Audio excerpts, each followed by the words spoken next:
எனக்கு பர்சனலாக எங்கள் 2 பேருக்கு ஒரு காமன் ஃபேக்டர் இருக்குது. 2 பேருமே கதிர் சார்கிட்ட ஒர்க் பண்ணியிருக்கோம். இத்தனை வருஷங்கள் படம் எடுத்த ஒருத்தருடைய ஃபில்ம் மாதிரி தெரியல. ஒரு விஜய் ஆண்டனி சார் இன்ட்ரடியூஸ் பண்ணும்போது நான் இப்போ அவர் கூட இருக்கேன். உங்களை இன்ட்ரடியூஸ் பண்ணதுனால அந்த படத்தில் ஒரு பெரிய ஹீரோவே அவர் இழந்திருக்காரு. இது நிறைய பேருக்கு தெரியாது. அந்த ஹீரோ வச்சு அவர் பண்ணியிருந்தாருன்னா அவர் ரூட் வேறு மாதிரி போயிருக்கும். எல்லாருக்கும் வணக்கம். எனக்கு வந்து சசி சார்னா வந்து அவருடைய வந்து ஒரு படம் பண்ணாங்கன்னா அந்த ஃபர்ஸ்ட் ஃபில்மோடைய படம் வந்து அந்த டைட்டில் மேபி அவங்க கூட சேரும். ஆனால் அவருக்கு மட்டும்தான் வந்து அந்தந்த படம் சேர்ந்துட்டே இருக்கும். பிகாஸ் அவர் எல்லா படமுமே வந்து அந்த ஃபர்ஸ்ட் படத்தினுடைய கமிட்மெண்ட் அண்ட் டெடிகேஷன் அண்ட் பேஷனோடவே ஒர்க் பண்ணுறாருன்னு நான் நினைக்கிறேன். அண்ட் எனக்கு பர்சனலாக எங்கள் 2 பேருக்கு ஒரு காமன் ஃபேக்டர் இருக்குது. 2 பேருமே கதிர் சார்கிட்ட ஒர்க் பண்ணியிருக்கோம். அண்ட் கதிர் சார்கிட்ட வந்து நான் அவர்கிட்ட சினிமாவில் ஒர்க் பண்ணுறதுன்றது வந்து ஒரு பூட் கேம்பில் இருக்கிற மாதிரியே இருக்கும். பயங்கர ப்ரெஷராக இருக்கும். அண்ட் ஒரு படம் ஒரு 2 years 2.5 years எடுப்பார். பயங்கர ஸ்ட்ரெஸ்ஃபுல்லாக இருக்கும். ஒரு பிரேக்கிங் பாயிண்ட் வந்துச்சு எனக்கு. நான் ஒரு நாள் என்ன பண்ணேன், அவர்கிட்ட போயிட்டு, சார் நான் வந்து தனியாக படம் பண்ண போகிறேன் சார், என்னால் ஒர்க் பண்ண முடியல. அப்படி கொஞ்ச நேரம் பார்த்துட்டு வெற்றி, சசிக்கு அப்புறம் நீ தான் என்கிட்ட சொல்லிட்டு போகிற, அதனால் நீயும் படம் பண்ணிடுவ, ஆல் த பெஸ்ட் அப்படின்னாரு. So I have always respected him for the kind of commitment and dedication he has for the films that he is making.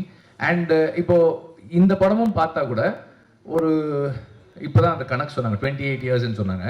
இத்தனை வருஷங்கள் படம் எடுத்த ஒருத்தருடைய ஃபில்ம் மாதிரி தெரியல. ஒரு யங்ஸ்டருடைய பேஷன். புதுசாக இந்த படத்தில் இந்த கண்டென்ட்டை, இந்த ஸ்கிரிப்டை நான் எவ்வளோ என்கேஜிங்காக இன்னைக்கு இருக்கிற மெயின் ஸ்ட்ரீம் ஆடியன்ஸோட கனெக்ட் பண்ணி சொல்ல போறேன்ற அந்த பேஷன் இருந்தது.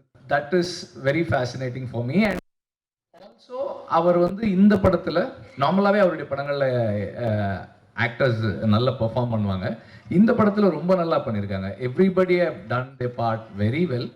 அண்ட் சுப்பிரமணிய சிவாலாம் வந்து ரொம்ப சிறப்பாக, அதே மாதிரி அவர் பாலாஜி சக்திவேல் பார்த்தா நம்மளுக்கு வந்து ரொம்ப கோவம் வருது. இப்படி எல்லா கேரக்டர்ஸுமே வந்து they done the part well. And முக்கியமானவங்களை சொல்ல கிடையாது, all of you have done very well. அம்மா பசங்க அந்த கேரக்டர், அவர் விஜய் ஆண்டனி அவருடைய கேரக்டர் எல்லாருமே வந்து they done the part very well. And music, cinematography நல்லா இருந்தது.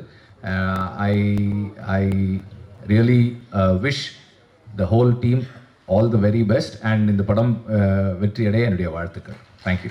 Thank you very much, Vetri sir. இப்போ we can proudly say that this film is Vetrimaran sir approved அப்படின்னு சொல்லலாம். அனைவருக்கும் வணக்கம்.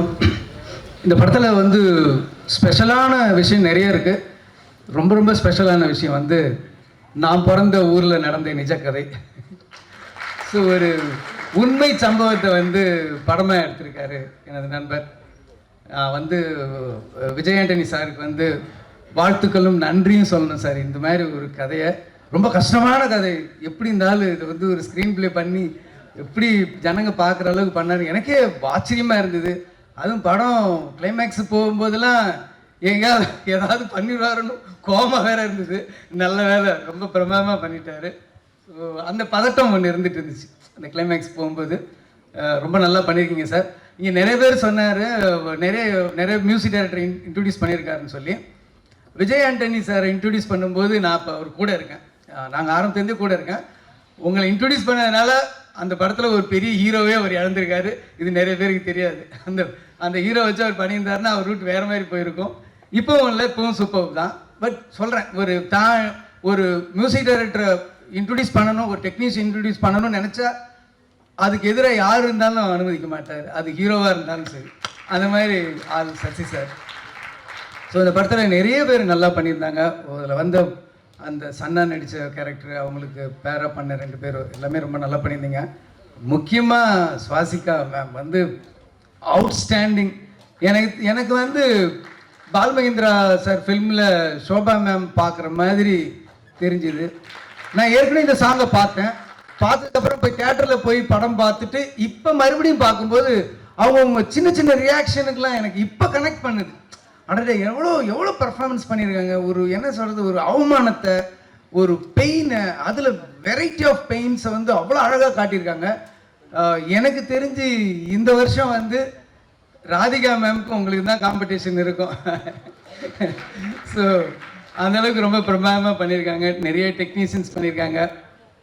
சசி சாரை பற்றி சொல்லணுன்னா, எனக்கு முன்னாடி அவர் டைரக்டர் ஆகிட்டார். நாங்கள் வந்து எடிட்டிங் அசிஸ்டண்டில் நான் துரை, லிங்குசாமி நாங்கள்லாம் அப்போவே ஃப்ரெண்டு. எனக்கு முன்னாடி ஒரு டைரக்டர் ஆகிட்டார், எனக்கு சீனியரு. ஸோ ஒரு நாள் நான் இவர்கிட்ட ஏவிஎம்மில் சொன்னேன், சசி புதுசாக படம் ட்ரை பண்ணலான்னு இருக்கேன் அப்படின்னேன். அப்போ நான் அசிஸ்டன்ட் டைரக்டர். சரின்னு சொல்லிவிட்டு ஆல் தி பெஸ்ட் அப்படின்னு சொல்லிட்டு போயிட்டார். இவரும் ஸ்டாண்ட்லேயும் போனாங்க. போய் கொஞ்சம் தூரம் வண்டி நிறுத்தினார், ஸ்கூட்டரை நிறுத்திட்டு என்னை கூப்பிட்டாரு. கிட்ட போனோடனே என்கிட்ட சொன்னார், வேலையை விட்டுட்டு டைரக்ஷன் சான்ஸ் தேடுற, பணத்துக்கு கஷ்டப்படுறாத, பசியோடு மட்டும் இருந்துடாத. ஸோ எப்போ உனக்கு பிரச்சனைனாலும் எனக்கு ஒரு ஃபோன் பண்ணு, நேரில் வந்து பாரு, நான் பண உதவி பண்ணுறேன் அப்படின்னு சொன்னார். ஸோ எனக்கு வந்து அந்த டைமில் ஒரு சந்தோஷம் இருக்கும் தெரியுமா. நமக்கு வந்து நம்ம ஹெல்ப் பண்ணுறோமோ இல்லையோ, ஹெல்ப் கேட்குற மாதிரி ஒரு சுச்சுவேஷன் வருதோ இல்லையோ, ஆனால் ஒருத்தர் நமக்கு பட்னியாக விட்டுற மாட்டார், பசியோட விட்டுற மாட்டாருன்னு ஒரு ஆள் இருக்காருன்னு போய் ஒரு தைரியம் வரும் பார்த்தீங்களா. நம்ம கூப்பிட்டா கடவுள் வந்துருவாருன்னா நம்ம கூப்பிட தேவையில்லை, ஆனால் ஒரு சந்தோஷம் இருக்குல்ல. நம்ம முதல்வரோட ஃபோன் நம்பர் நம்மகிட்ட இருக்குன்னா அதில் ஒரு தைரியம் இருக்குல்ல, அடடே அப்படின்னு ஒன்று இருக்குல்ல, நம்ம கூப்பிட்றோமோ இல்லையோ. அந்த மாதிரி ஒரு சந்தோஷம் எனக்கு அந்த ஸ்ட்ரகிளிங் பீரியடில் எனக்கு கிடச்சிது. அதே மாதிரி இன்னொரு இன்சிடென்ட்டு, என்னோடய ஃபஸ்ட்டு படம் தீனா ஸ்டார்ட் பண்ணப்போ எனக்கு கொஞ்சம் ஃபஸ்ட்டு படம்ன்ற மாதிரி சில குழப்பங்கள் இருந்தது, கரெக்டாக வருமான்ற பயம் இருந்தது. அந்த பயத்தில் வந்து 2 நாள் ஷூட் பண்ணிவிட்டு இந்த படத்தை விட்டுறலான்னு நான் முடிவு பண்ணியிருந்தேன். அதில் மனசில் ஒரே குழப்பத்தில் இருந்தப்போ ஒரு ரிசப்ஷனில் என்னோட லக்கு நான் சசியை பார்த்தேன். ஆல் தி பெஸ்ட், தேங்க்யூ, நீ சூப்பராக டைரக்ட், கங்க்ராட்ஸ் அப்படின்னு என்ன சொன்னார். நான் தனியாக கூப்பிட்டு போயிட்டு, இல்லைங்க படம் நடக்காது அப்படின்னு. என்னென்ன சின்னன்னு எனக்கு இது மாதிரி சில இதெல்லாம் விஷயங்கள் எனக்கு கம்ஃபர்ட்டாக இல்லை, எனக்கு என்ன பண்ணுறேன்னு தெரியலன்னா அதுக்கப்புறம் தான் இவர் என்னை ஒரு செவுத்து பக்கம் கூப்பிட்டு போயிட்டு சொன்னார், இந்த பாரு படத்தை வேணான்னு சொல்லி வெளியில் வந்துட்டா அதுவே ஃப்ளாப்புக்கு சமம், போராடு. எல்லா சீனும் நம்ம நினச்சிட்டு இருப்போம் 100% வரலைன்னாலும் ஒரு 80-70 வந்துட்டாவே அது ஆடியன்ஸுக்கு 100% இருக்கும்னு சொல்லி அவர் நம்பிக்கை கொடுத்தோன்னே மறுநாள்லேருந்து அந்த படத்தை பண்ணணும்னு நான் முடிவு பண்ணதுக்கு முக்கியமான காரணம் என் நண்பன் சசி தான். இந்த படத்தை ரொம்ப நல்லா பண்ணியிருக்காரு. பிரமாதமாக வந்து நிறைய விஷயங்கள் இருக்குது.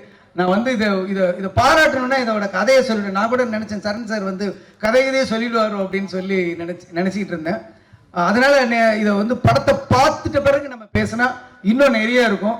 நிறைய புரட்சியான விஷயங்கள் இருக்குது. இந்த சமூக நீதி பேசிட்டு இருக்க நிறைய அழகான கருத்துக்கள் சொல்கிற ரஞ்சித் சார், வெற்றிமாறன் சாருங்கள் படங்கள்லாம் கூட என்னென்னா நம்ம நிறைய ஜாதிகள் சம்மந்தப்பட்டு இருக்கு, மதங்கள் சம்மந்தப்பட்ட ஏற்றத்தாழ்வுகளை நம்ம சொன்னாலுமே கூட, ஆனால் நம்ம வீட்டிலே வந்து ஆண் பெண்ணுக்குள்ளே ஒரு வித்தியாசம் இருக்கும் அப்படின்னு சொல்லி நம்ம கண் கூட பார்க்கலாம். நாங்களாம் வந்து நான் சின்ன வயசில் இருக்கும்போது காலையில் எனக்கு வடித்த புது சாப்பாடு கொடுப்பாங்க, ஆனால் எங்கள் அக்காங்கெல்லாம் வந்து நாள் வச்ச சாப்பாடு தான் சாப்பிடுவாங்க. மதியானம் வந்து காலையில் மிச்சமானதை சாப்பிடுவாங்க, நைட்டு வந்து மதியானம் மிச்சமானதை சாப்பிடுவாங்க, மறுநாள் காலையில் நாள் நைட்டு. ஸோ மிச்சமானது மட்டுமே சாப்பிடுவாங்க.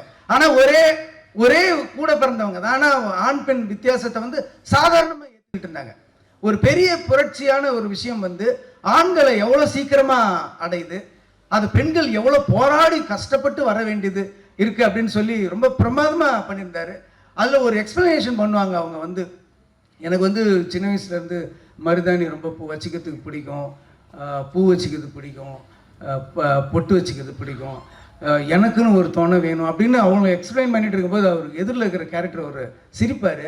சிரித்த உடனே தான் அந்த ட்ரெய்லரில் பார்த்த அந்த ஷார்ட் வரும், என்னங்க திடீர்னு என்னை பார்க்கறதுக்கு கேவலமாக தெரியுறீங்களா அப்படின்னோடனே, இல்லை என்னெல்லாம் யாராவது கேட்டால் ஒரு ஆம்பளை வந்து நீ மறுமணம் பண்ணிக்க போறியா அப்படின்னு கேட்டால் ஆமான்னு ஒரே வார்த்தை சொல்லிடுவோம், ஆனால் நீங்கள் அதுக்கு எவ்வளோ பேச வேண்டியது இருக்குது பாருங்க அப்படின்ற ஒரு அற்புதமான விஷயம் சொல்லும்போது ஒரு நிமிஷம் அப்படியே தூக்கி வாரி பட்டுருச்சு. ஸோ அந்த மாதிரி சின்ன விஷயங்கள்லாம் ரொம்ப ரொம்ப அழகாக சொல்லியிருக்காரு. எப்பயுமே சசி சாரோட படத்துக்கும் சரி அவரோட டைலாக்ஸுக்கும் சரி நான் மிகப்பெரிய ஃபேன். ஸோ இந்த படமும் கண்டிப்பாக போய் பாருங்கள். எனக்கு மனசுக்கு ரொம்ப நெருக்கமான படம், உங்களுக்கும் பிடிக்கும் நான் நம்புகிறேன். நன்றி, வணக்கம்.